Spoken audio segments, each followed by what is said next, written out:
ख़वातीन व हज़रात, welcome back to another episode of thought behind things. आज के जो मेहमान हैं उनके लिए मैं खासकर इंग्लिश बोलूँगा क्योंकि वो इंग्लिश ही समझते हैं। वैसे उर्दू भी काफ़ी समझते हैं। बड़ा इंटरेस्टिंग बात है कि जब उनका मैसेज आया मुझे यहाँ आते हुए तो उन्होंने मुझे कहा कि मुजम्मिल भाई मैं आ गया हूँ। वो जो भाई उन्होंने इस्तेमाल किया ना, वो मुझे नज़र आ गया कि उन्होंने पाकिस्तान की सकाफ़त को समझ लिया हुआ है।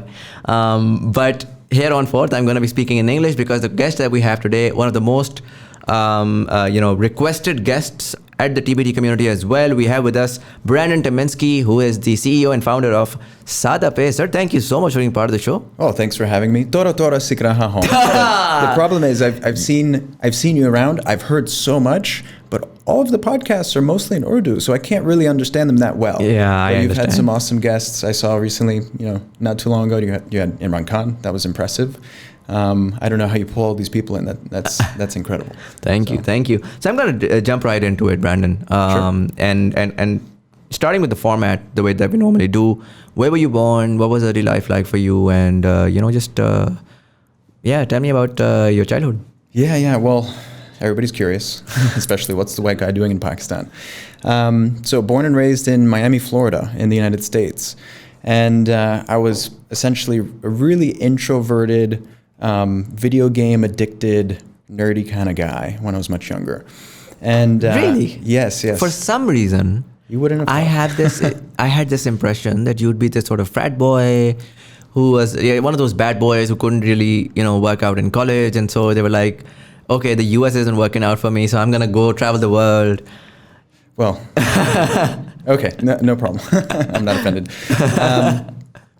So essentially I played a lot of video games, and I would do these online tournaments, and I had a team that didn't have a website. And I thought, I'm going to make a website for my team because every other team online had a website. So I taught myself very basic programming, first with HTML, then later PHP. And what year was this? Or rather, how old were you? I was like 14 or 15 years old. Wow. So a long time ago. But I realized I was a very bad programmer. But that allowed me to do a few things in my early years. So I built an online business. Now I can talk about it, but it's kind of funny. I built an online business selling Twitter followers.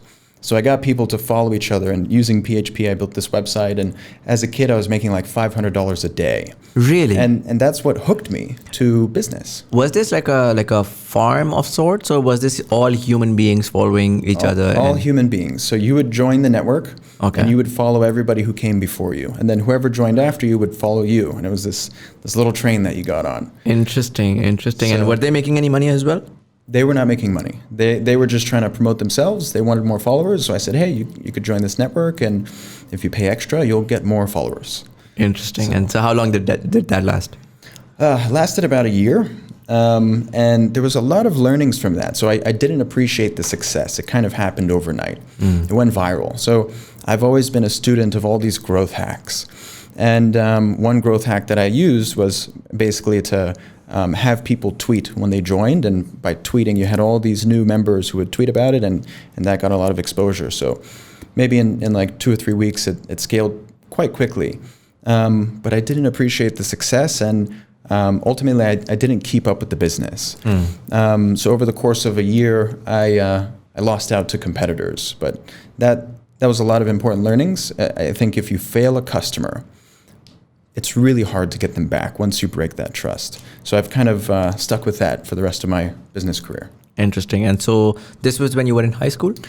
I was in high school, so I was about 14, 15 years old. Yeah. And what was high school like?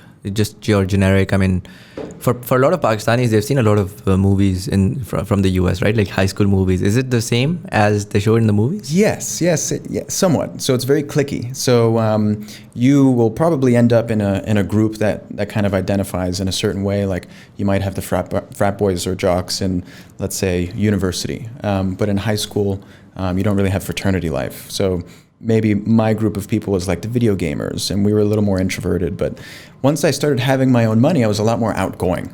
Right. And so that's when I started to bloom, I guess, and be more social. And were you a good student, or were you somewhere in the average? To be honest, I was somewhat in the middle. Right. Because I wasn't so excited about what I was learning in school. I was a lot more excited about what I could teach myself. Right.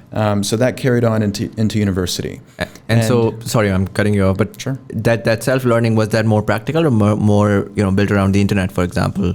all around the internet. So all YouTube, just studying blogs and following all these different channels. And that taught me almost everything that I know today. So in university, I studied economics and marketing.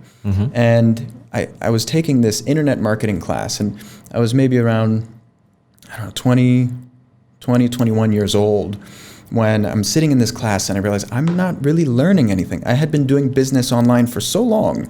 And in this internet marketing class, you're learning from a textbook. And the textbook maybe took a year to write, a year to get published, a year to be adopted by the school system.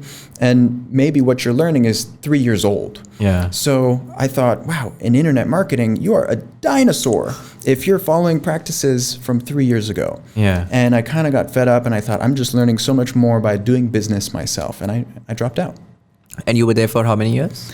I was there for the equivalent of 2 full-time years, but over the course of 4 years. So why do you, so you were essentially doing part-time college? Yes, part-time. So instead of doing like 5 classes a week, I would do like 2 to 3 classes a week. Well, why was that?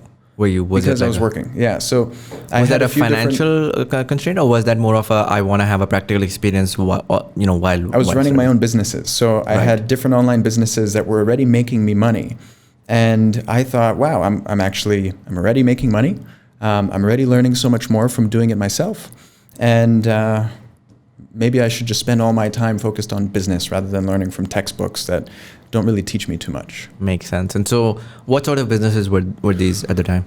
There's too many to count. I was involved in men's skincare. Okay. I had a business selling windshield wipers, so automotive automotive parts. I tried to build 2 real estate technologies. One was privately acquired. And then ultimately, fast forward to my last startup before SadaPay, it was kind of like Uber for gas. So in the United States, everybody parks their car outside their house. Right. And we had an app where you could request gas, and a fuel truck would come to your house overnight while you're sleeping. The company was called Gas Ninjas. So we'd sneak by your car, we'd fill up your tank of gas, and then we'd be out. And in the morning, you'd wake up to a full tank and not have to go to the gas station anymore. And you just build the credit card connected to the app. Yeah, so you'd add your card, you'd have automatic payments being processed, so it was kind of like a seamless, invisible transaction to the user. And that was I had experience in payments for a while through those businesses, accepting card payments.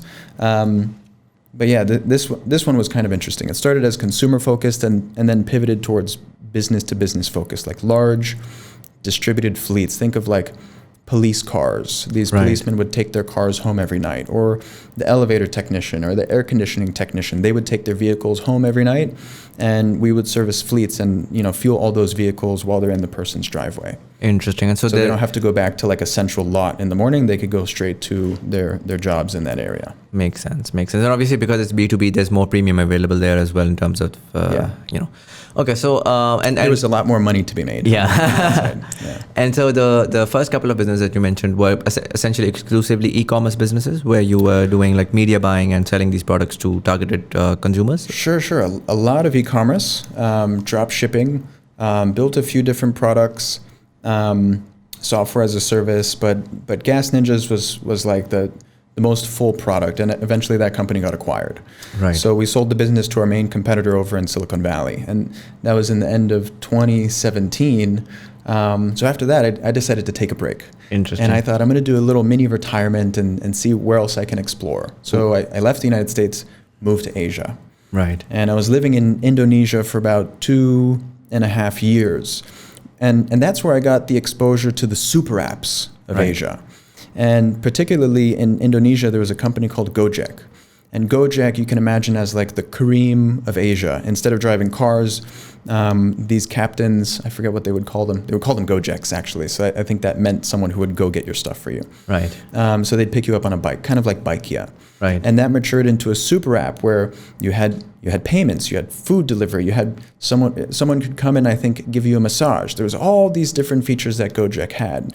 And ultimately they went public in the beginning of this year for about $38 billion. Wow. So Gojek was a part of my life every day. Fascinating. So I met a lot of people from the Gojek team, and that kind of took us to where we are now. And these Gojek is essentially servicing Indonesia only, or is it in multiple countries across Pacific Asia? All over Southeast Asia, but it started in Indonesia, and it was one of the first most important unicorns in Indonesia. Interesting. And so before you actually moved to Asia, the last startup that you sold, was that at a good multiple? So were you able to make some, like, was the idea? It's pretty good. Okay. We didn't raise any venture capital. Right. So when you raise venture capital, then those investors will have expectations for what you would sell the business for, and they will get part of the proceeds of that sale. So it's just myself and my co-founder, and we had put up the initial money, and the proceeds just went to us as opposed to having to be split amongst many other people. And so the app infrastructure and all of those things were built by your co-founder? It was myself, my co-founder, and then we had about 20 employees. Okay, so you at this point in time, you'd become sort of an engineer as well. Well, I wasn't so much doing software engineering at that point, but I think the technical background helped me keep up, helped me think of things that we could potentially do in the future by putting these things together. You understand what's maybe possible. So would you say you were more of a product manager role rather than a software engineer? Sure. Never studied product management. Right. But that's a big part of what I'm doing now. So instead of being more of a software engineer, even though I taught myself some basic programming, I pivoted more towards product design and growth hacking and branding. So that's where my passion is. Right. So yeah. And so you were in Indonesia for 2.5 years. And were you working at the time, or were you just sort of exploring? And I was exploring. I was trying to understand what I wanted to do next. So I was actually in a co-working space. So I took some space for myself. And when I was in this co-working space, there was a Slack community for everybody in the co-working space. And one day, I look on the Slack community in the introductions channel where everybody else is introducing themselves. And I was thinking, I'll introduce myself. But I start flipping through and scrolling through everybody who had introduced themselves. And I saw John Shepard. He was the CTO of Gojek's whole financial service division. I thought, wow, that's an interesting person. I'd like to meet that guy. Hey, John. So yeah, I connected with John on Slack, and I asked him to come have coffee with me. Right. And this was actually right as I had discovered Pakistan. Just a few months after I had discovered Pakistan, I had a friend of mine from university who was Pakistani. Oh, so that was going to be my next question, because for most people, they're looking at everywhere but Pakistan. I'll right? bring it back, yeah. Pakistan seems like this black hole, because India is booming with unicorns, and Thailand and Indonesia and all of these countries in Asia. Up until last year, Pakistan was just something that was, I don't know, people saw it as a land of desert and camels or what, but for some weird reason, it was consistently ignored. Yeah. So for you, the way in was essentially a friend of yours who introduced you to the potential? Yes. So I'm rather adventurous. And in university, if I had a friend from any other part of the world and they invited me to come visit their family, they'd say it kind of as a joke, like, oh, Brandon, you should come and visit me in South Korea. And I thought, I'm going to go there. Right. So I had my friend Atik Afzal. And I met him back in university, hadn't seen him in many years, but he saw me on Instagram and he said, Brandon, you're on my side of the world. Now you should come visit Pakistan. And I thought, wow, that's a really cool idea. So I visited, and that was the end of 2018 when I came for the first time. And I to be very honest, I had that same impression you just described, where the West is really not so educated on what Pakistan is really like. So when I landed, I saw, wow, this is not so different. I had been to a bunch of other emerging markets. And when I started to learn more and more about Pakistan, I thought, wow, this is a really big opportunity. And it was around the same time that I was thinking about FinTech. So essentially, I had started studying the market, and I learned that the banks in Pakistan have some of the highest pre-tax profit margins in the whole world. I thought that was crazy. On the other side, Pakistan has the lowest private sector credit to GDP ratio out of all the emerging markets, and it flips between number 1 and number 2 worst. So banks make a lot of money, but they're not lending. And I was very curious about that.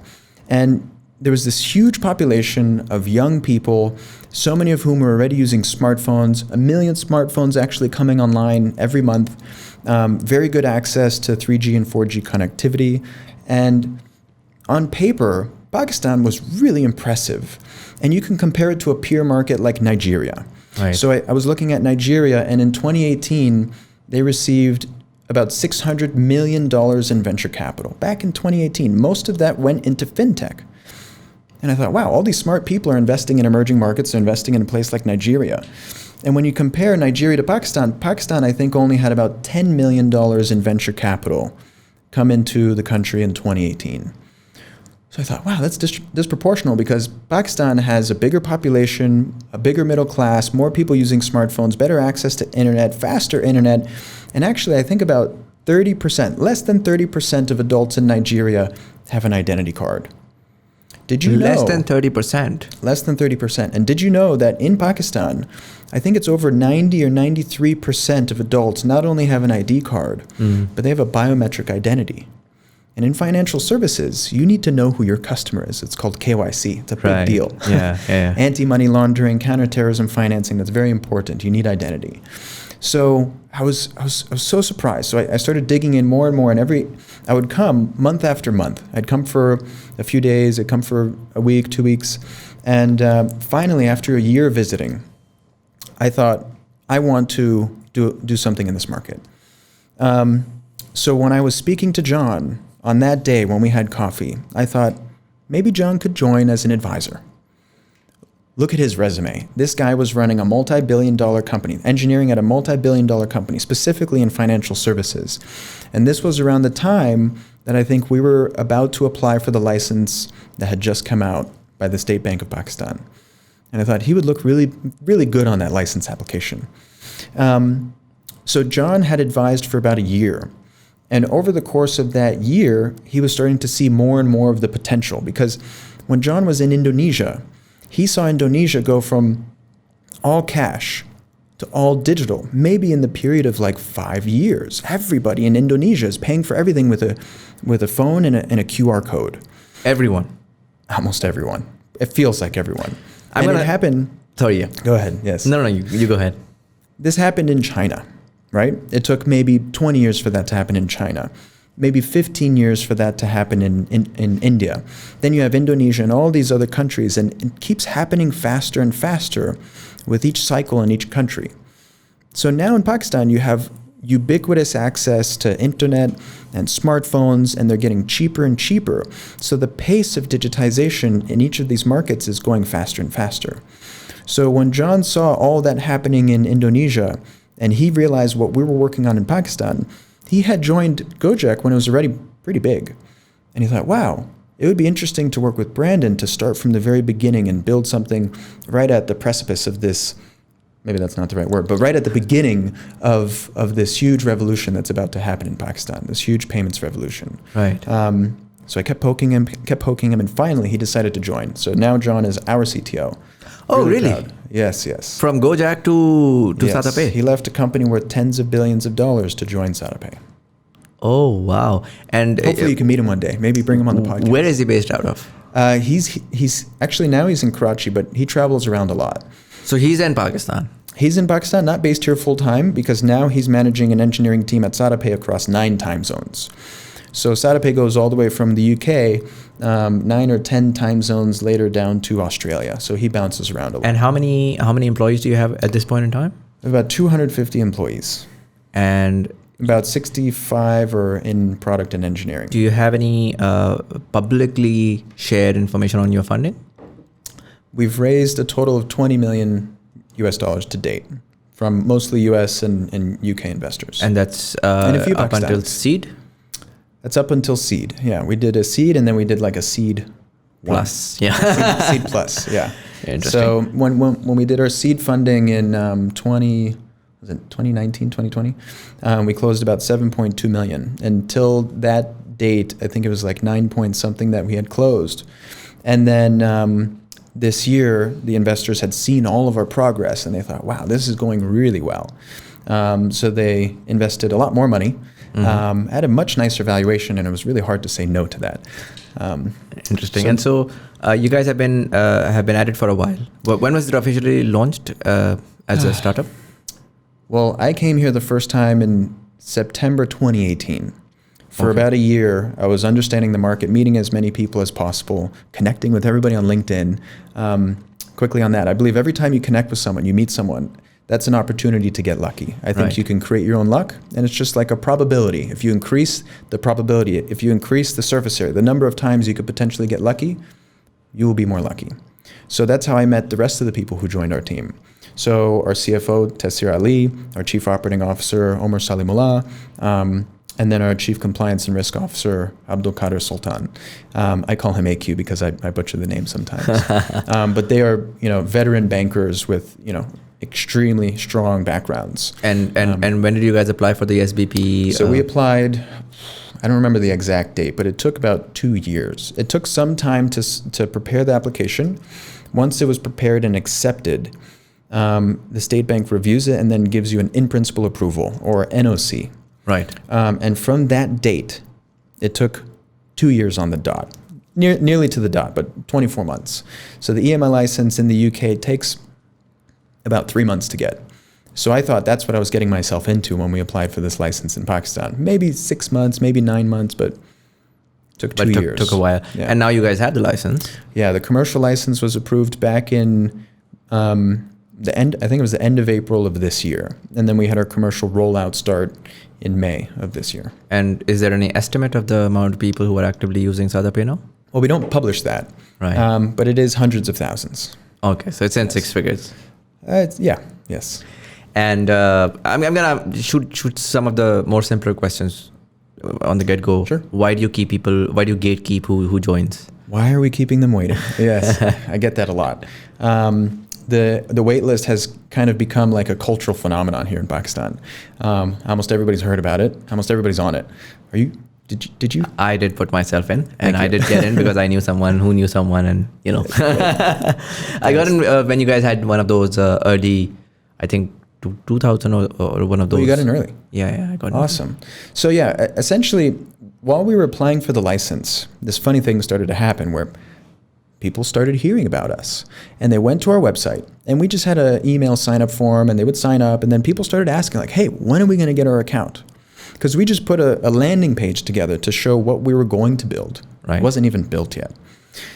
So people kept bugging us, hey, when can we use this? And actually the biggest limiting factor was getting the license approved. Right. Before we could actually roll out, because it's a regulated space. You need a license to take deposits and serve people in financial services. We didn't know what the answer would be if someone asked us. So we thought, hey, why don't we just put everybody on a waiting list, and we'll show them their position on the waiting list, and when they get to 0, they'll get their account.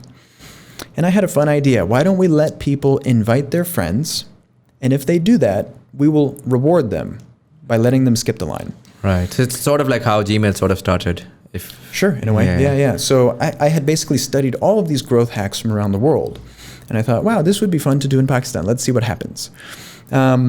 Well over 1 million people had signed up pretty much just because of this growth hack. So people would invite their friends to skip ahead, and they would tell everybody because they really wanted this account fast. By the time we got our license approved in April of this year, there was over 500,000 people who had signed up. Actually, the Play Store numbers of downloads don't show the total number of downloads if you look at our Play Store listing today, because we now have a new Play Store app. The old one, which was the old waitlist, which I helped build myself, it was really bad, full of bugs. I'm sorry if you had problems with the old app. We deleted that, so that had a bunch of downloads. The waitlist helped us to make sure we could always deliver a very high level of service. So imagine when we got our commercial license, there was already 500,000 people who signed up. Imagine the technical and operational challenge of trying to onboard 500,000 people in one day. Imagine trying to deliver 500,000 debit cards in one day. Our whole team would probably quit within that week because it would be so stressful.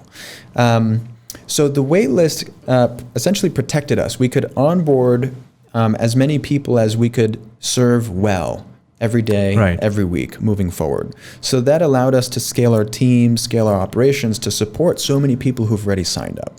So there's still a waiting list. And it's still in the hundreds of thousands. It might have dipped under 200,000, but there's more people signing up every day. So it's, we're doing our best to work through the waiting Makes list. sense. What's the vision here? I mean, you earlier mentioned super apps in I hate that word. Yeah. I'll tell you why. and then you mentioned fintech and financial services, and so what's the real vision with SadaPay? It's not a super app. I'll tell you that. The reason why I don't like the idea of super app is because people get confused about this idea of being able to build a super app on day one and launch it. The real super apps like WeChat and Alipay and Gojek, they took like a decade to become a real super app.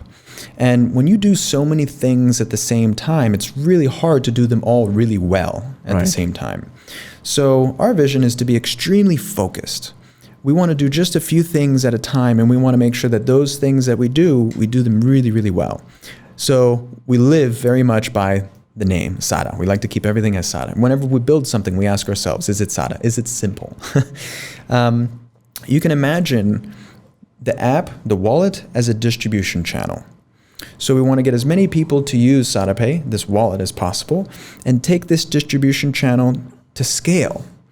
And as it goes to scale and has millions of users, then you can cross-sell different products and services and deliver value to users. So today, you can see the app. We've been commercially live, operational for about 5-6 months. We've had a lot of growing pains, just trying to keep up with all of the demand. So we're just trying to make sure we can keep the lights on and everything's stable and we deliver a great service. Now, over the next months, you'll see a lot of cool new things come out. In the first few months, we just wanted to make sure everything was stable. Now all the fun stuff begins.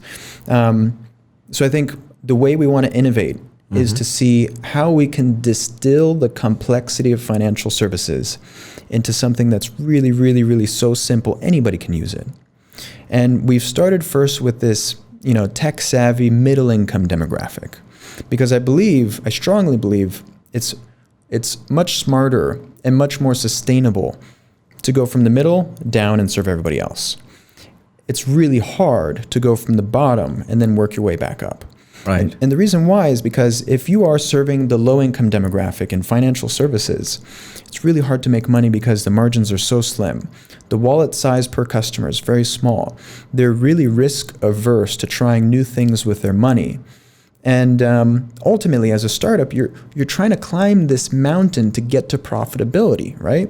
So if you make so much less per customer, you have to have huge economies of scale. You have to have millions and millions and millions of customers before you can turn any profit. So as a startup, you're burning a lot of capital to get to that point, and it's not sustainable. We try to be a lot more sustainable, a lot more efficient with how we grow and how we serve customers. So we started with the middle income demographic, because that's where you can actually make money, and that's where you can turn a profit much sooner. We found a demographic who really gets excited about the proposition that we have. We spend no money on marketing. We don't run any Facebook ads. If you've seen a Facebook ad, it's only because we're doing some testing and learning. We don't pay anybody for referrals. We don't give out free zinger burgers. Maybe like EasyPass has spent billions of rupees on free zinger burgers. And because of that, our growth is a lot more sustainable. Other startups have potentially put themselves in a really compromising position because they've spent so much money on customer acquisition in an unsustainable way. And we've been really, really careful not to do that. So we focus on how can the product grow itself? How can the product be so good that we encourage people to share it, that it's a delightful experience people want to talk about? So that's what we've built, focusing on product-led growth, spend no money on marketing. And instead of spending money on marketing, you know what we do? We just invested into the experience, into the call center, into the support team. So when you interact with SadaPay, it's kind of like talking to a friend. You will get emojis in return. You will get GIFs in return when you're talking to us. And that is so different, so refreshing, because if you speak to a bank representative, like a support representative at some big bank, it'll take you a long time to talk to them. They're very dry. They don't really care about you. And when you talk to us, it's probably because you have some issue with your money. And that's a very stressful moment for you. And if we can really be there for you in the moment of need, support you well, and you feel like we really care about you, that is so different than from what you've ever potentially experienced before with a financial institution that you're probably going to tell your friend about it. It's really, really remarkable. So instead of investing in marketing, we've invested in the experience. And that word of mouth has driven our whole business to where it is today. And I think we'll continue to be able to do that for a pretty long time. Makes sense. If I were to ask you, and there would probably be two questions here, but first, you talk about the user experience, and you're really putting that effort into the engineering of the product and the simplicity of the product. But then obviously, because you're a financial service, you are dependent on the sort of the rails that the current ecosystem has available, right? And in Pakistan, unfortunately, and we've seen that with other banks as well, bigger banks as well, the apps go down. It doesn't happen anywhere else in the world, but I'd open a bank app and it would take, even on the fastest of internet, it would take 10-15 seconds to just load. Yeah. Then if I were to transfer a payment, it keeps on, sort of rotating the bubble. There's no real, I never really know whether the money has been, transferred or not. Sometimes the money gets transferred, it's deducted from my account, and then, you're following a long trail of getting your money back, and it's quite problematic. And we saw some issues like that with SadaPay as well, or on Voice of Customer. I saw on the Facebook group, and I saw that you were very active, trying to solve those. Yeah. But I do also understand that in terms of when you're really scaling and we're talking about 10 million customers, that's not sustainable, right? Like, you can't be sitting there solving all of those problems.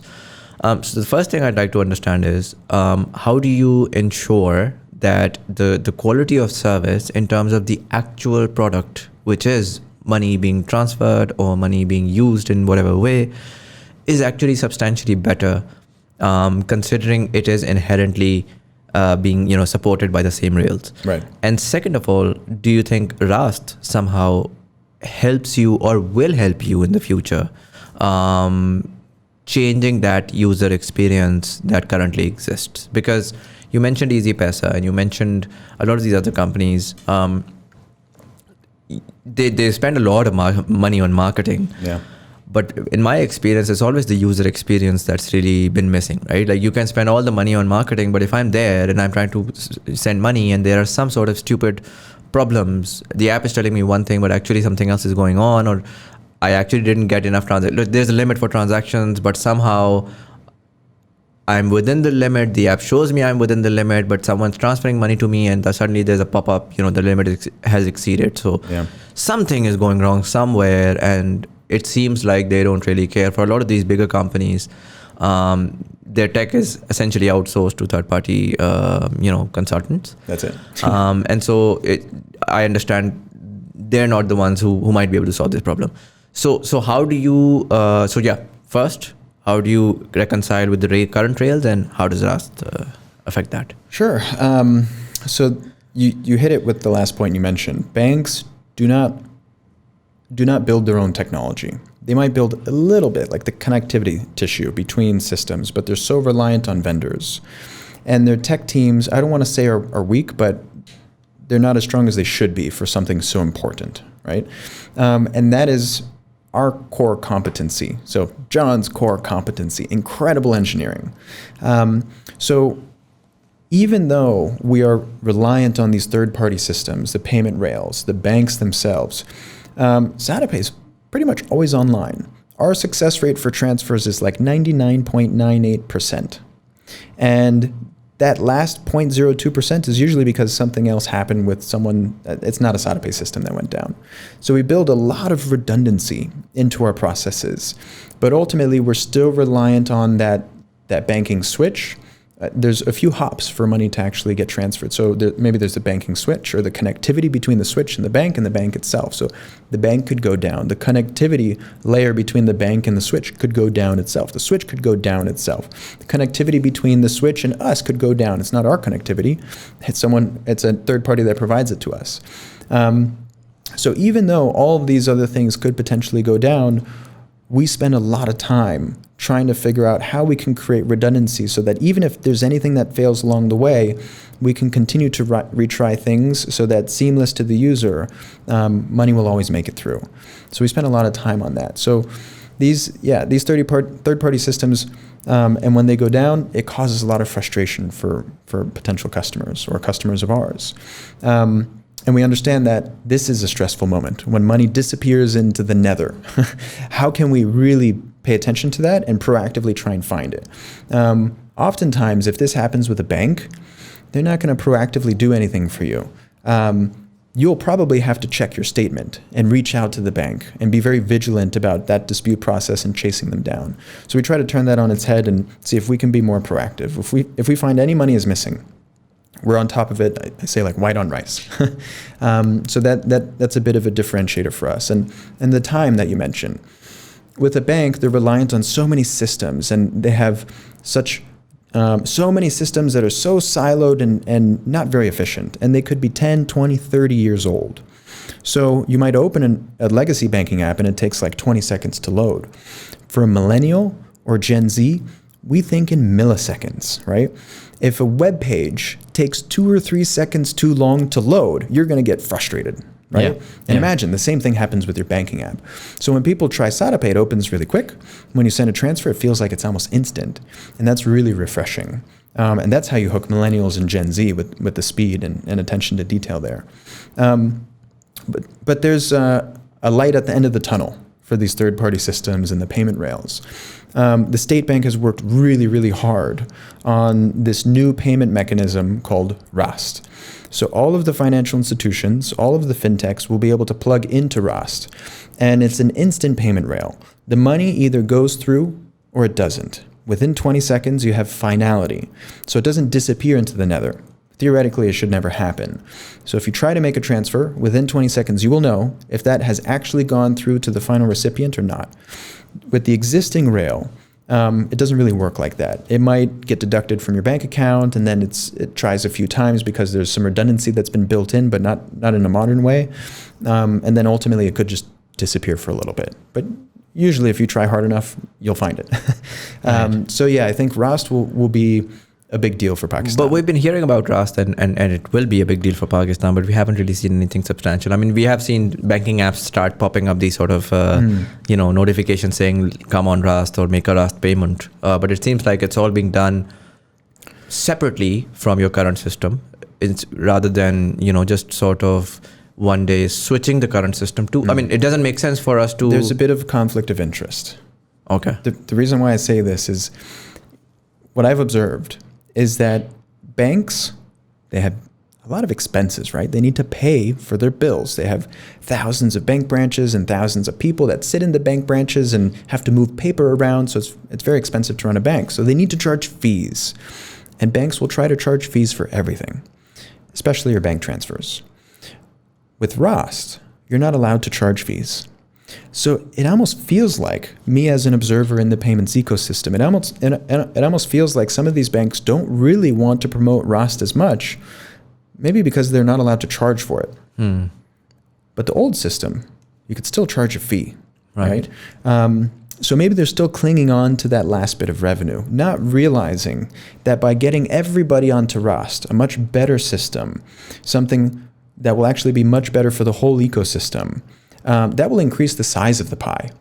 Maybe people today aren't really so happy with digital payments. I think, I can hand you a rupee. It doesn't cost me anything. So maybe I just give you cash instead of send a digital transfer, because maybe there's a risk that my money disappears into the nether for some reason. Right. But with RAAST, it's free. It's instant. It's so simple. Your account number becomes your phone number, or you can have an alias like a username or your email. So we've seen in other markets around the world where you have this kind of instant payment rail, you get such fast adoption, whether it was in Brazil or India with UPI, RAAST for Pakistan will be a really big deal. I think the central bank will maybe need to urge the banks a little bit more, but it's going to happen sooner than later. It's been mandated. So every bank has to connect. Every fintech has to connect. So we're almost there. We're almost connected as well. We were a little late to the party because our license got approved later than everybody else. But ultimately, I have a tremendous amount of faith in what RAAST will do, and then maybe even QR codes. You talked about legacy digital payment systems like EasyPaisa and JazzCash. If I were to compare the more recent additions like NeaPay and a bunch of others, I mean, I feel like, these days you pick up a rock and there's a new fintech. But if you were to compare yourself with them, how would you differentiate, and how would you say maybe, is it just like, you're the same and it's just a race, or do you think there's something that you're doing fundamentally different that helps you outshine? I think you can consider our focus and attention to detail as being a big differentiator. So the service we deliver will always be good, hopefully great. Then other fintechs, I feel as if they're getting a little distracted. They're trying to do too many things at the same time. And more features doesn't necessarily equate to better experience. Right. When we look at more features, we look at more things we have to maintain and make sure they're really good.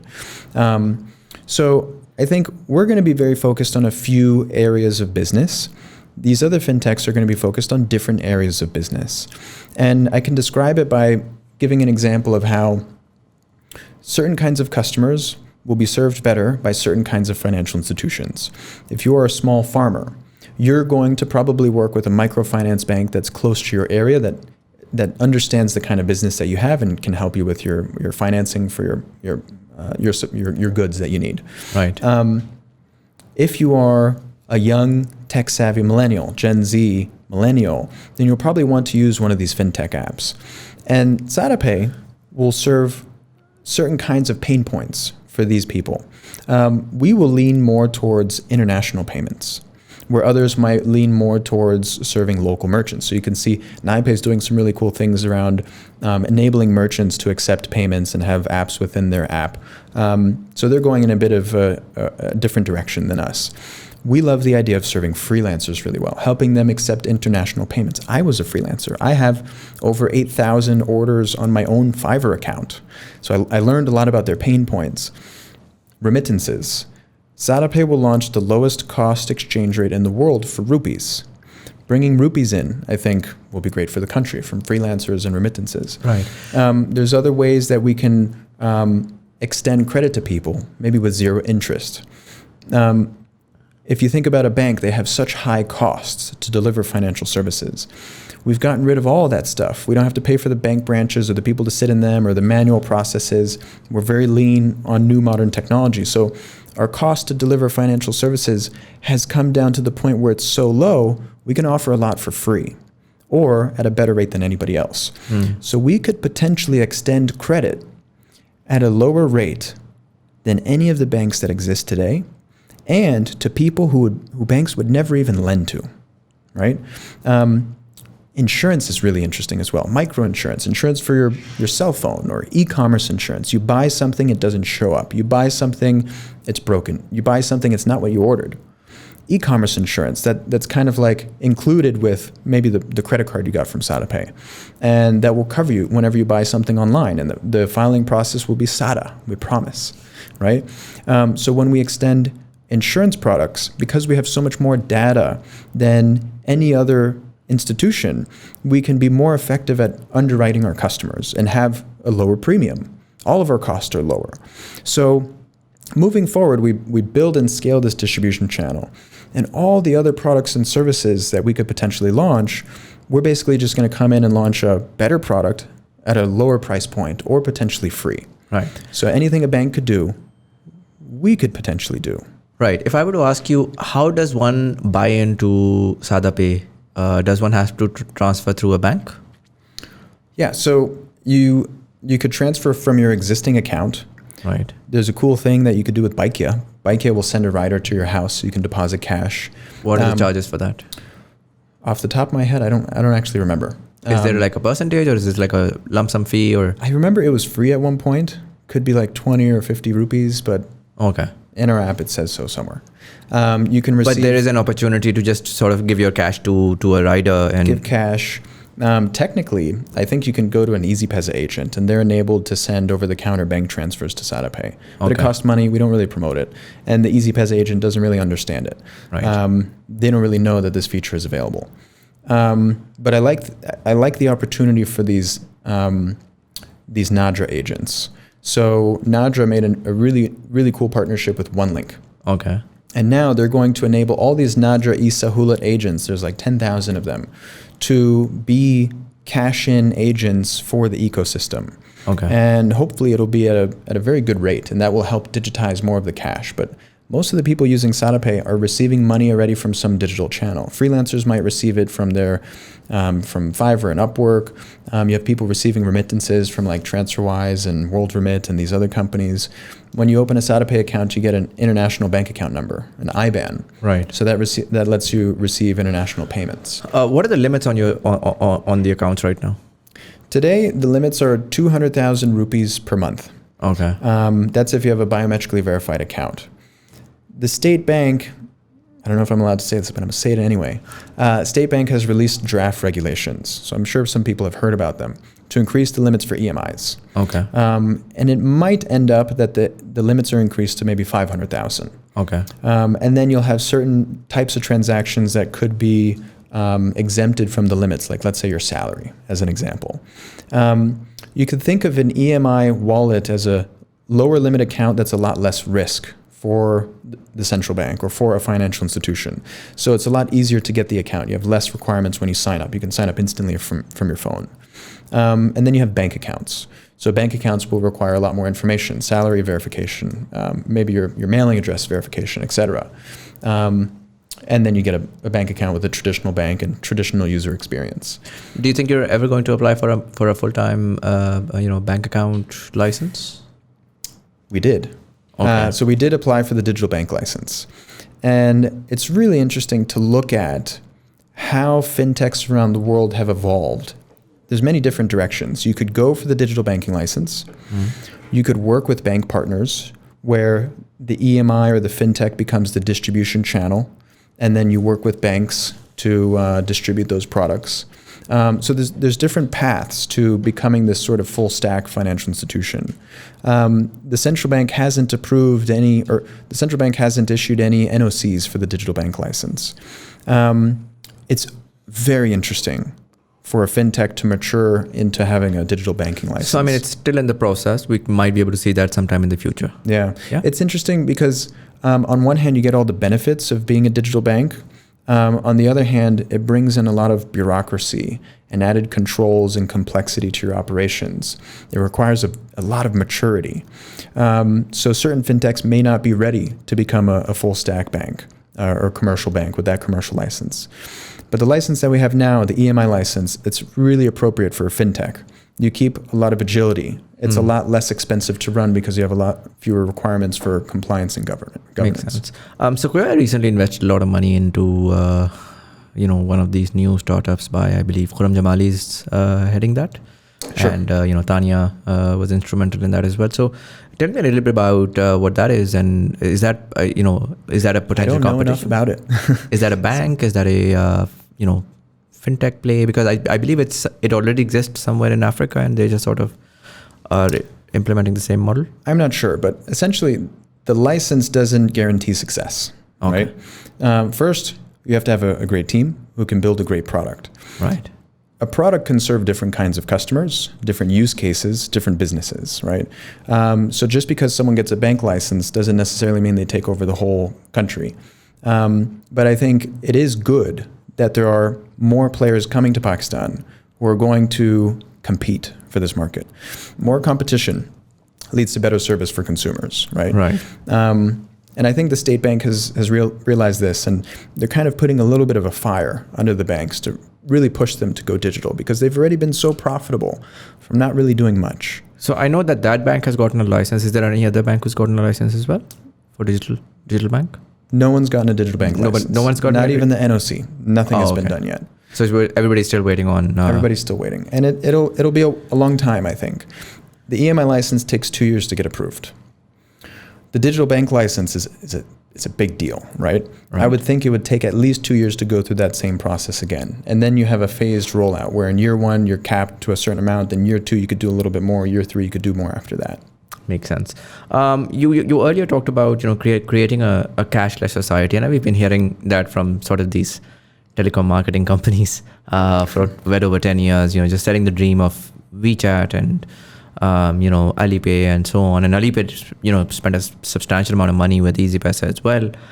But somehow in Pakistan it's just not happening. Do you think there's a cultural problem? Do you think there was the way that the problem was approached? And lastly, do you really see you or NayaPay or some of these newer folks be able to create maybe a 60 to 70% cashless system within the next 3 years, at least in KLI? Well, you're going to ask me, and I'm definitely biased. I think yes.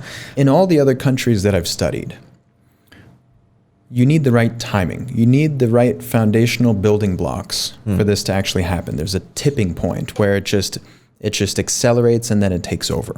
Like John would describe, in Indonesia, it probably took like 5 years for this to go from all cash to all digital. Now, in Pakistan, you finally have this free interbank payment rail. You have fintechs that have a license that lets them stand on their own. you have people who have an increasing preference for digital payments, these young people. And now I think you're going to start seeing these young people go to places and demand digital. So it all starts with, I think in Pakistan, it's starting with this young demographic of people who want to shop online. They want to buy a Netflix subscription. They want to buy games and apps on the App Store. And they need some sort of digital payment method. They need a card or a virtual card like SadaPay gives you. And that lets them start getting into digital payments. And then they're starting to send money between each other, wallet to wallet or wallet to bank or bank to bank.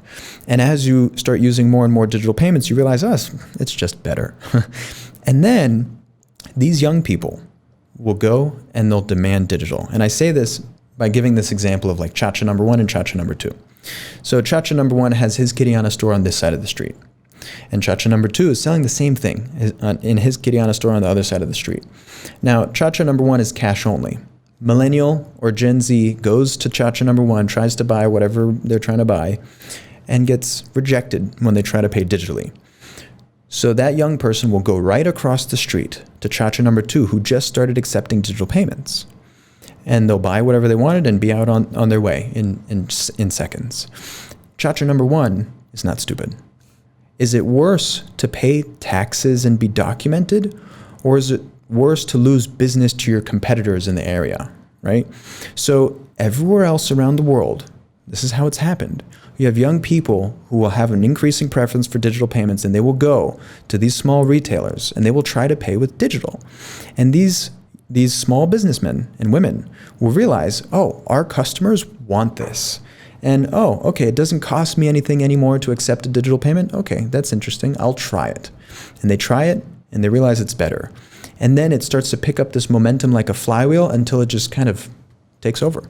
So you think you're going to have a merchant sort of an account as well for let's say Chacha number 2 who wants to go digital and wants that QR code, firstly.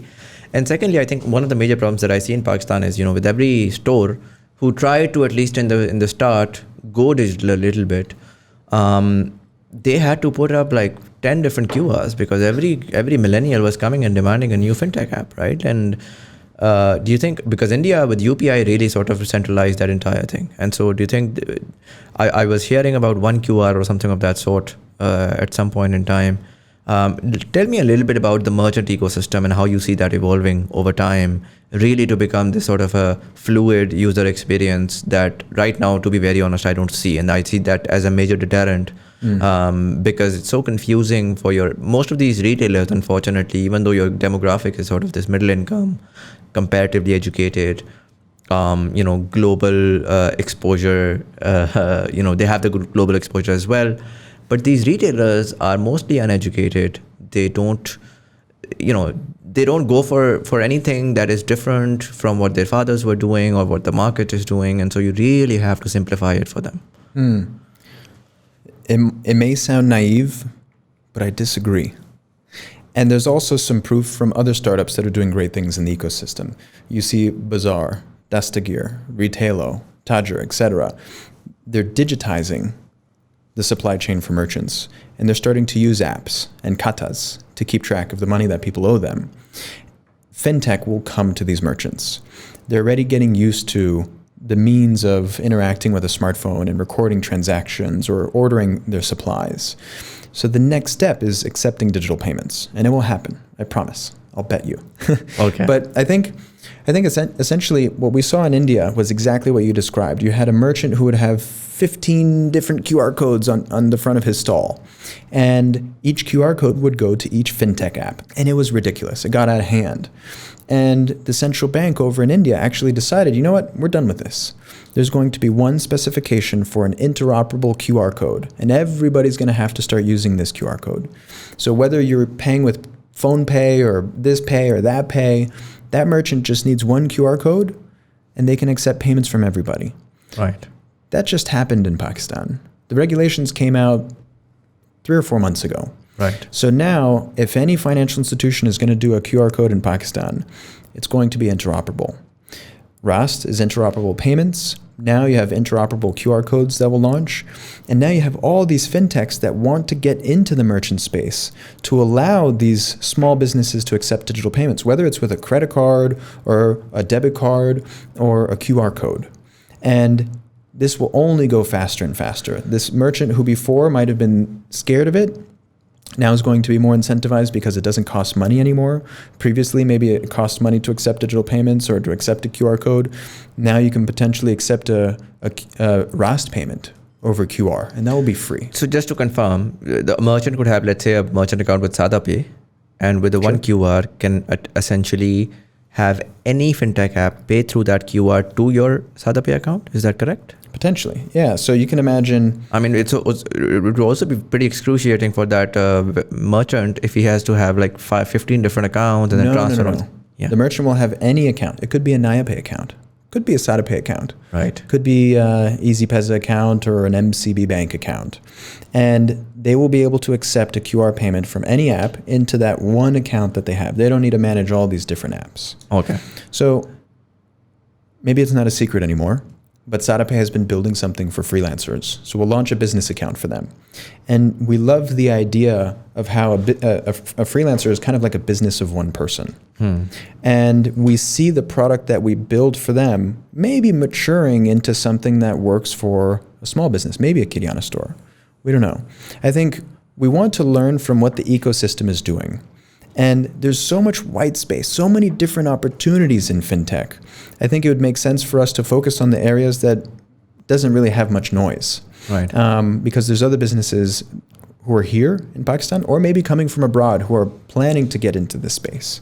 With a limit of 500,000, let's say a freelancer, and because with the dwindling sort of PKR rate, it's just she's got Lord knows where that'll go. But you know, if a freelancer is sending $3,000 to Pakistan, maybe a couple of years ago that was around 500,000 and would have worked. But today, suddenly that's not what it used to be. Yeah, 650,000, right?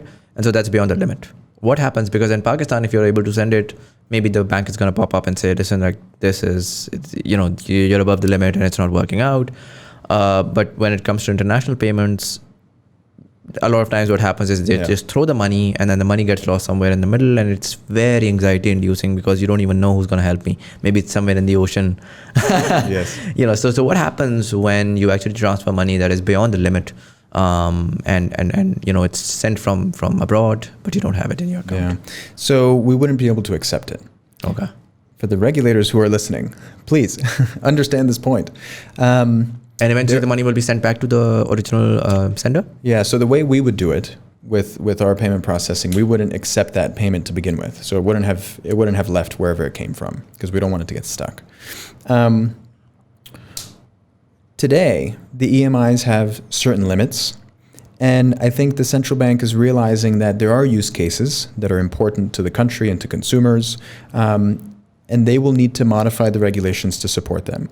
So it seems as if it's working first for the consumer wallet limits, and then potentially the merchant wallet limits will need to be modified, because not just for freelancers, but even for these Kiriana stores, like 500,000 rupees doesn't really take you very far. Their turnover could be like 1 million rupees, right? Yeah. So they would argue, or someone would argue, well, how much of that is going to be digital? So I think today the limits are here, but tomorrow I think the limits definitely have scope to improve. One of the questions that I generally ask all of the sort of fintech players is, how are you making your money? Because everything's free. And you did mention sort of credit or micro loans in the future that you could potentially give, and obviously you got that data that you're going to potentially can use to create those profiles for your customers as well. But first, I'd like to understand: do you not require a license for lending? And is that essentially why you applied for the digital bank? And secondly, what's the model here? Would you be able to sell, potentially monetize customer profile or credit ratings in the future? What's the vision with the scale? People ask that a lot. How do you make money if everything's free? So think of the wallet as being the entry point. like I spoke about it being the distribution channel. We give you the account for free. We don't charge you any fees for bank transfers. We give you the debit card for free. But in reality, when we give you the debit card, we get paid every time a customer spends money. Right. So if it's a MasterCard or a PayPack, whatever scheme it is, that network is charging fees to the merchant. So if I go buy pizza, right, the pizza place is going to get charged a fee, and that gets distributed amongst the players in the transaction. If you pay for Food Panda pays a fee for processing a card transaction. So on average, we're getting about 1% whenever someone spends money with a debit card, depending on what kind of transaction it is. And then there's all these other things that we could potentially launch. So as we build different businesses on top of this distribution channel, if we help freelancers process international payments, there's margin there for processing the international payments, remittance, getting into credit, etc. Credit does require a license, but EMIs can also be seen as a distribution channel. So we are licensed to take deposits and be a distribution for electronic money. Okay. Right? So you could partner with potential banks and... You could partner with a bank, right? So we have a lot of bank partners, and we love our bank partners. Makes sense. In terms of your, I know that you got one of the most interesting and talented team, and now you're at 250 employees, as you mentioned earlier.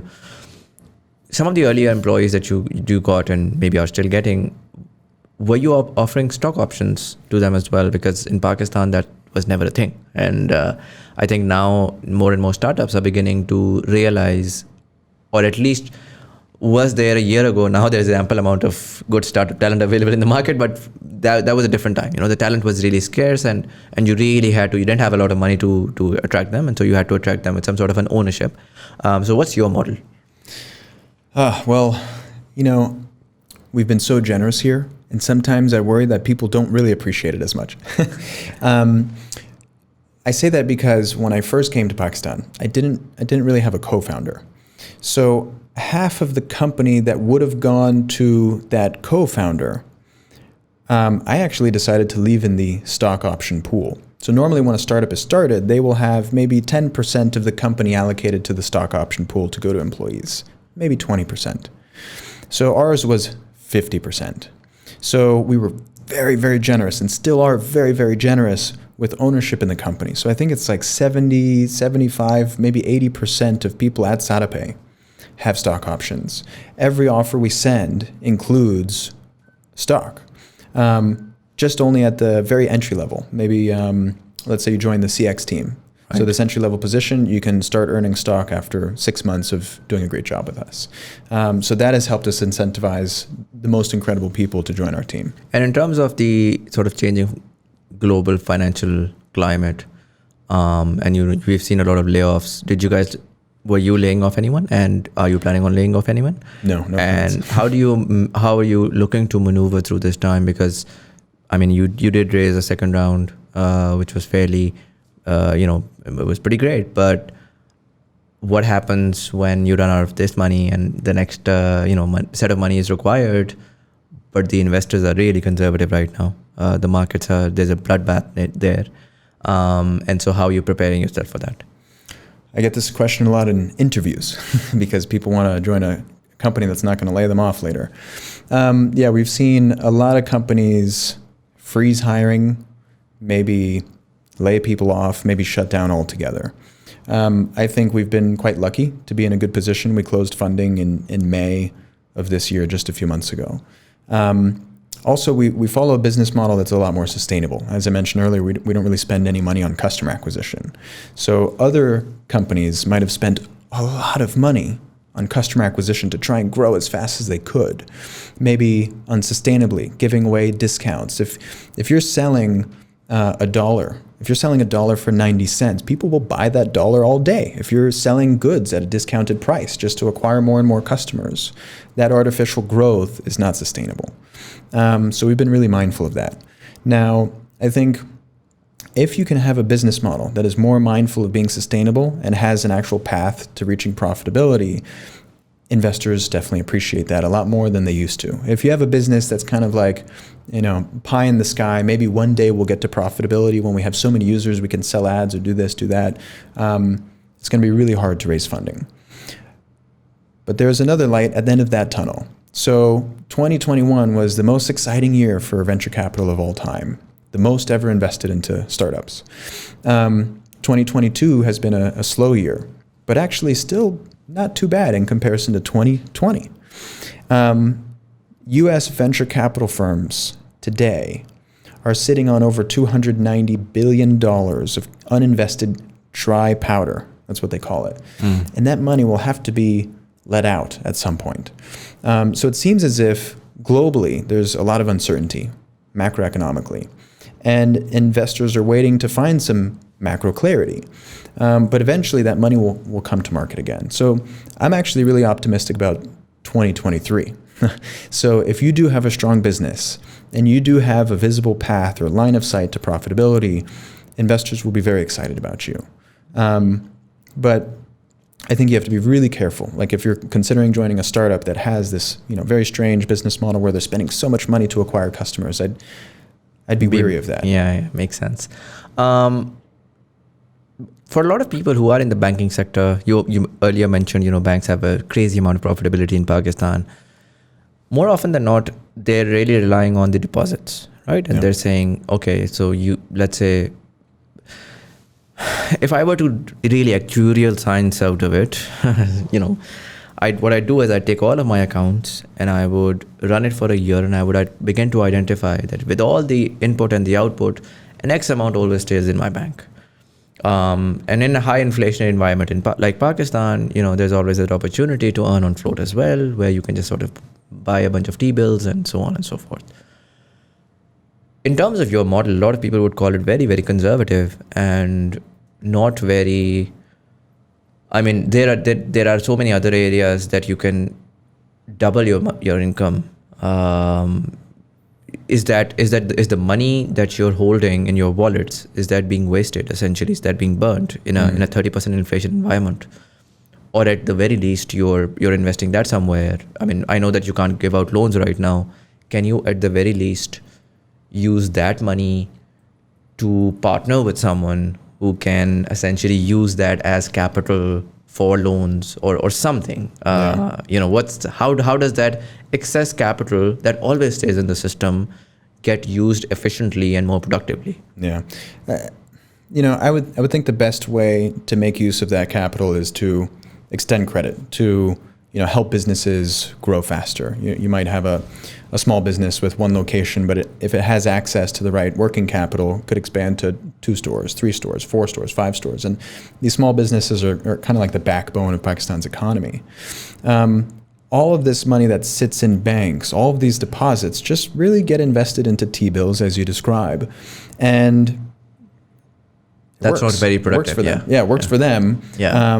But it's not very productive. So just like I said in the beginning, lowest private sector credit to GDP ratio here in Pakistan out of all the emerging markets and I think developing markets too. But do you think you can do that without a license with partners? So if we are only going to be an EMI license, if we're only going to operate under the EMI license, we're not allowed to move the deposits.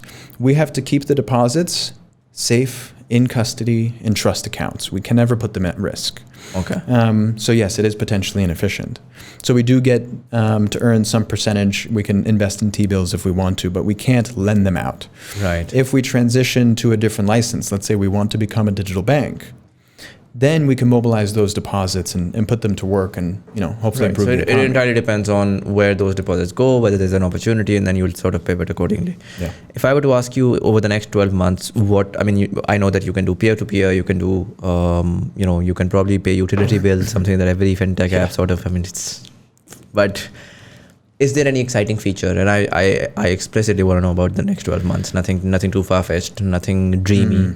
What can we really expect coming out? Because I know that you said you're really focused, so you're not really getting into invest in stocks and also give a bat to your dog or What are some of those features? It's tough because these are kind of like secrets. So I can't really tell you about all the fun stuff, but you'll see them soon. I think what I can tell you is that we're going to do a lot of really cool things for freelancers specifically. Okay. Right? So learning what their pain points are, how to deliver on them in a way that really makes them realize, oh, we are looking out for them. Remittance as well. So how can we empower the Pakistani diaspora? 15 million overseas Pakistanis who support Pakistan in a really big way, $30 billion a year just from formal channels. Some people say maybe there's double that coming over Hundi Hawala informally. So if we can create efficiencies in these two places, I think that's a big win for us over at least like the next 6 months. That's where we'll spend a lot of time. There's a lot of magic that we'll sprinkle with how people send and receive money. We may see our first credit products. Those will be very interesting.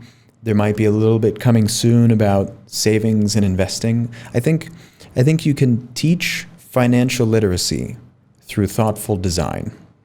And what I mean is that there's probably only two ways to improve someone's financial position. You can throw money at them, give them a grant or a subsidy, or you can teach them how to better manage their money, right? Right.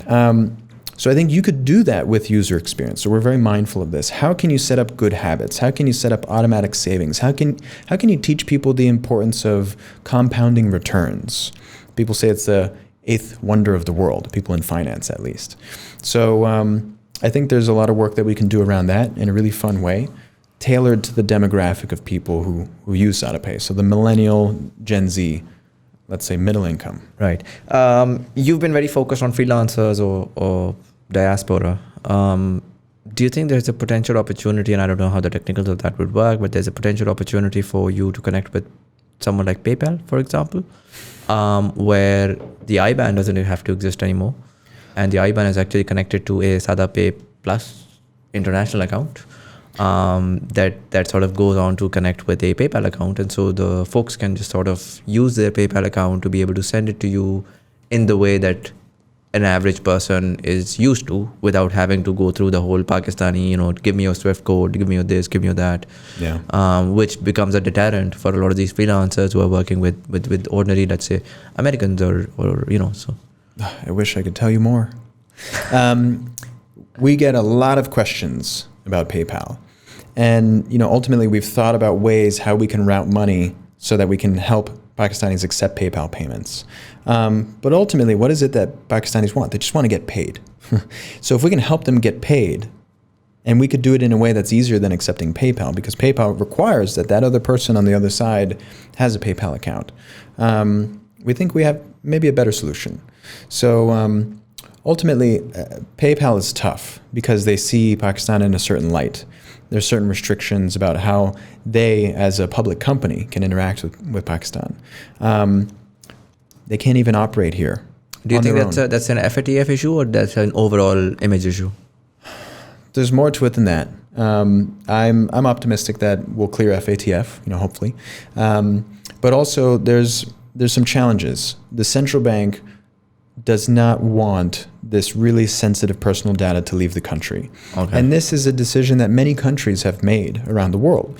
Turkey, as an example, has laws and regulations around data sovereignty, especially in financial services. So the financial data or critical data of Turkish citizens must stay in Turkey.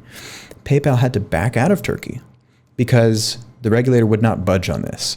So that means PayPal, this huge company with a very huge and complex infrastructure that powers it, they'd have to figure out how to create custom infrastructure just to support Turkey. The same would have to be done for Pakistan. Right. And it's even more difficult because we don't have AWS or Google Cloud or Azure here in Pakistan. So it's almost impossible for them to justify the business case to make such a huge investment technically, just to get things running to support Pakistan and the restrictions here. Right. Yeah, you've been focused really on the middle income sort of educated youth. A large part of them do end up having a bank account. When we look at Pakistan, a number that's really advertised in these conversations is the banked population, 12%, 13%. And when it comes to, of course, there's a huge population of women who require to be banked as well. And I think I do believe within the middle income bracket, there are a lot of women who find it very, very difficult to actually go and get a bank account. So they can definitely use SadaPay. But if I would probably argue at least 70 to 75% of the potential customer is actually not like Indonesia or China, because there is a literacy problem here as well, right? I was listening to a very famous economist on another podcast, and he mentioned, Pakistan is not like any other developing country. For a lot of other countries like Bangladesh and India and Indonesia, they had some basic fundamentals, figured out. And with Pakistan, you got 17 million kids out of school. You got a lot of other problems as well, and that does come into play when it comes to creating a solution to that problem. One of the things that I saw recently was, China really was able to identify how to reach out to that particular population, that particular segment. And we saw that with TikTok. It happened globally, but with Pakistan, we weren't expecting that demographic to get onto it so rapidly and be able to use it the way that it's meant to be used. And it's not just TikTok. A lot of these Chinese apps were able to do it. I understand, you want to have it's the way you want to enter and really sort of expand onto it. But how do you really, when it comes to scale, when it comes to really the opportunity, that opportunity will definitely look like 50 million people on a mobile wallet. The fact is, out of those 50 million, maybe 5 million are the ones that you could potentially tap right now, and 45 million require a lot of other forms of hand holding to get them onto this sort of new way of managing money, right? Just as an example, my cook here, right before I was starting this podcast, he was calling the Standard Chartered Bank. The only reason he got that account was because we have a company, sort of a payroll facility, and then they didn't ask any questions. They asked us all of those questions. But when he went to open the account, he didn't put his email address, which is what they use to enable his ATM. And so now every time he calls the helpline, they're asking him all sorts of questions that he can't answer. Yeah. And they won't listen to anyone else, so I can't talk to them. And he's stuck. It's a loop that he's stuck in. The account is opened, the salary is transferred to that account, he can't take the money out. And I know for a fact that for a lot of fintechs, it's the same problem with EasyPesa as well. He has an EasyPesa account, but it's so complex. There's so many buttons. There's just so much happening there. Speaking my language. But it's true, right? There is a reason why most of these people are not on Instagram. There is a reason why they end up on TikTok, because on Instagram, when they open that app, they have to sign up. On TikTok, they open the app and the content is right there. They use WhatsApp because you don't have to write anything. You can just tap a button and you can start message with voice notes. So there is definitely, in terms of design, how juicy it is, how colorful it is, how intuitive it is, that's one aspect. But in terms of really the UI UX of your masses, I feel like there isn't enough being done. In Pakistan, you can talk all about, we're going to tap into this audience, maybe the Karyana store is going to get into it. But the fact is, there is a post-colonial sort of officer versus working class divide, where the working class lives in a different economy. And it's a cash economy, it's a gray economy. And to be very honest, with an agile, digital-first payment system, the opportunity is incredible. Because there's no real cost of having the next 1,000 accounts, which the banks do, and so they tend to ignore, and not just ignore, they tend to aggressively push these people away, and they just want the guy in the suit to come and sit on the chair and get that bank account. And so the only hope that we have now and the fact is, without these guys, you can't have a digital Pakistan. You can't even begin to imagine a digital Pakistan. You're doing a 3% economy, a small bubble of Islamabad, Lahore, Karachi elite, or sort of upper middle class saying, okay, we're going to live in our own cashless bubble. And it's annoying and it's confusing because, as a business owner, I have to transfer their salaries every month. I can't tap it anywhere. There's no I can't file taxes for them because I have to take it out in cash, and then it's just How do you go from the middle income, educated, early adopter to the critical mass? Yeah, the example you gave about TikTok is one of my favorites. So you think of how social media has really been tailored to a rather sophisticated audience now with Instagram. And TikTok has leaned into this simplicity, this instant gratification, and also at the same time, maybe not enough credit is given to people who aren't as educated. In Africa, you've seen M-Pesa and the rise of mobile money by texting. You have to send these rather complicated USSD strings. You have to know the format of the string to figure out how to send money. But it's become omnipresent. 60% of Kenya's GDP is transmitted over GDP is transmitted over M-Pesa is a private company. Yeah, M-Pesa is by Safaricom. Oh, wow. And this is like as rudimentary as it gets. Very, very, very simple. People who are texting money. And texting is not a very user-friendly interface. SadaPay is a very user-friendly interface. Banking here has historically been designed for people who are more sophisticated. Maybe not even on purpose, just generally like the systems weren't thoughtfully designed to be accessible to everybody. So in our case, we try to be as mindful as possible. I have a lot of admiration for Basit on our team. He's our lead product designer. And he really takes a look at everything that we build, and whatever it is, we question like, if someone's using an app like this for the first time, will this be intuitive? So having a certain icon on a button doesn't necessarily mean the user is going to know what that button means. Maybe that user has never seen that kind of icon before. So if you can be mindful of this, is this disabled button going to be understood? Is this interface going to be intuitive? If you can be mindful of that, you can design a very, very simple interface that scales to that mass market, that critical mass. If you have something like EasyPass, it's very difficult when you have so many different options. So that's why we try to keep everything we do very Sada. We try to distill all of these options into just what you need to know, just what you need to have, so that we can make that jump, right? You can cross the chasm. You can go from this more sophisticated early adopter, early majority, and then make it across the chasm to everybody else who maybe hasn't used a financial app ever before. Maybe they're starting to use a smartphone, but ultimately credit needs to be given to these people because they can figure out if it's for their money. They understand, they'll learn the numbers, right? They'll understand the basics. Someone will help them figure out that very simple flow. Right. And as long as it's simple enough, they will even learn those basics even if they're not literate. So the app today for SadaPay is in English, and that's intentional. But tomorrow, it will be localized. And if it's localized, it will be done so in a way where it can maintain its simplicity so that it can always be accessible to everybody. Makes sense. And one last question on the app front. Do you think you can potentially, because you did mention, in your chats, you're doing emojis and GIFs and so on. And one of the great things that Chinese are doing is they gamify almost everything, right? And I feel like when I look at a financial service app, I think voice plays a phenomenal role. And you take voice and you sort of connect it with a personal assistant of sorts, not an entire personal assistant, but really sort of a Sada mascot. You open the app and the mascot's there, and you have him with a voice really guiding you through it. Because for a lot of Pakistanis, they're actually not going to be able to read, even if it's in Urdu. Right. And so that person doesn't. What he says is.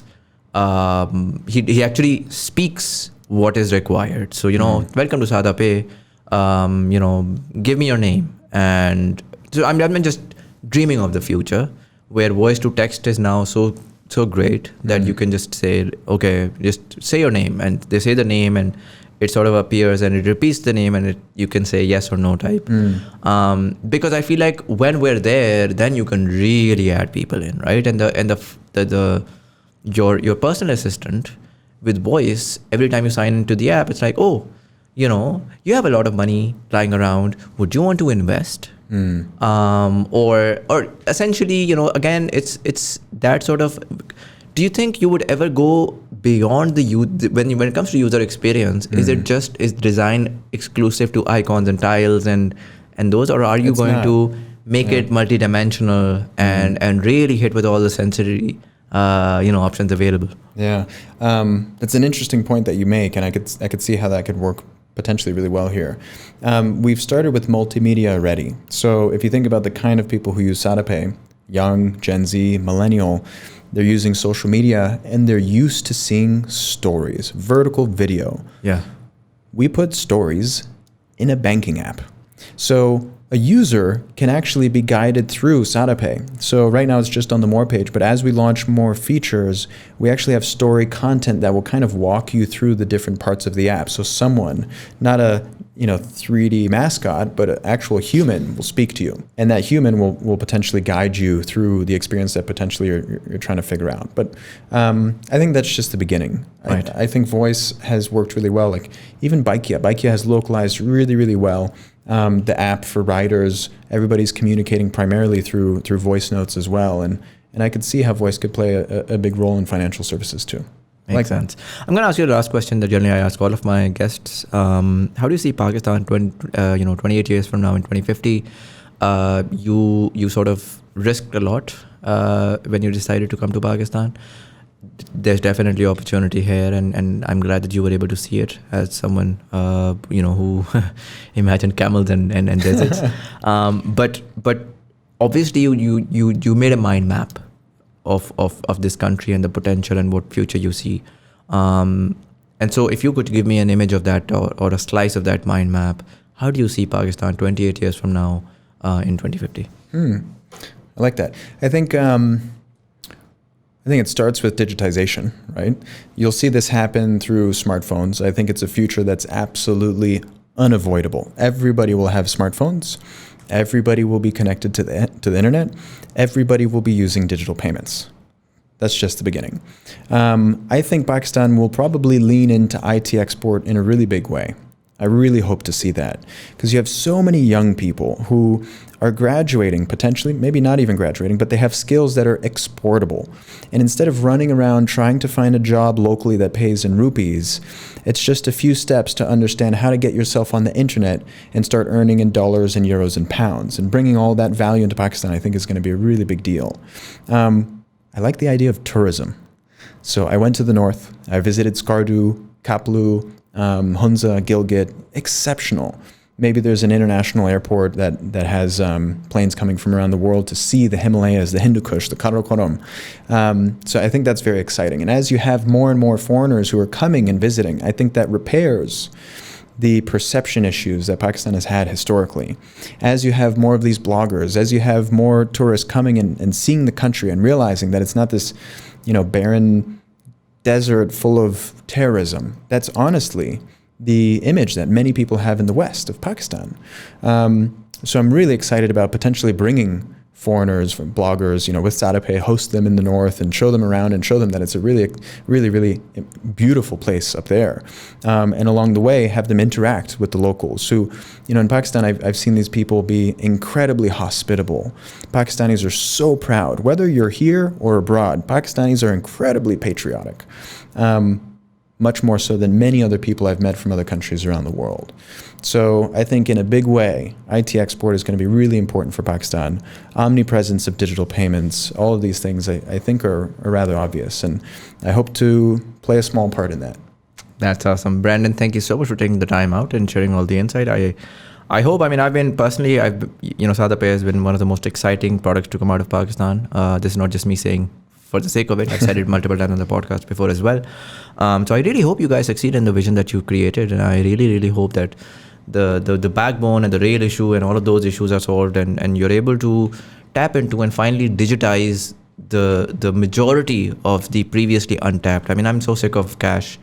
I've been dying for it to end, but it just every year it just seems to grow even more. I hope we can fix that for you. So I hope you can fix that. But thank you so much for coming in and sharing all the insight. Thank you. Bahut shukriya. It was a pleasure. And for all of you guys, thank you so much for watching. अगर आपको episode पसंद आई अपने दोस्तों यारों के साथ जरूर share करिएगा. यूट्यूब वाले लाइक कमेंट दबाएंगे, एंगेजमेंट बढ़ेगी, ज़्यादा लोगों तक हमारी कॉन्वर्सेशन पहुंचेगी. ऑडियो प्लेटफॉर्म वाले सब्सक्राइब का बटन दबाएंगे, आने वाले एपिसोड्स की आपको नोटिफिकेशन मिलेगी. फेसबुक वाले नीचे दी गई हुई लिंक पर क्लिक कर सकते हैं, जहाँ पर अपने फ्रेंड फीडबैक भी लेते हैं, गेस्ट रिकमेंडेशन भी लेते हैं, आर्टिकल्स भी शेयर करते हैं. You can join that as well. यहाँ पर कहीं पर इजी पैसा जायज़ कैश आ रहा होगा. If you'd like to support the channel, we accept anything from ₹1 to as much as you'd like. It's a thought that counts. But anyways, this was Muzamil. You were watching Thought Behind Things. Thank you so much for watching, and I'll see you in the next one.